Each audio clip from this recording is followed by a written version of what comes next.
Hey, what's going on guys? Assad here, and in this tutorial I'm gonna talking about the del tag. So what it does, it's semi-delete that word you want, or you can say string you want, because you need those things. Like here what I'm gonna do is remove all of that first, and then what I'm gonna do is my favorite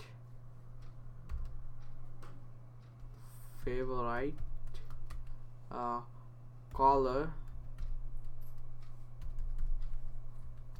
not colored, is blue.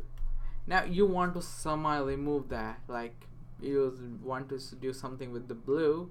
You need to do is use the del tag. So del and X and V. The moment you done that, yeah, I will add something like this. That would be great. I called it factorial though, not exclamation. So when we do that, you see there is a cross on blue. So this is what it does. I know you have seen before anywhere in the websites, but this is the way you need to do.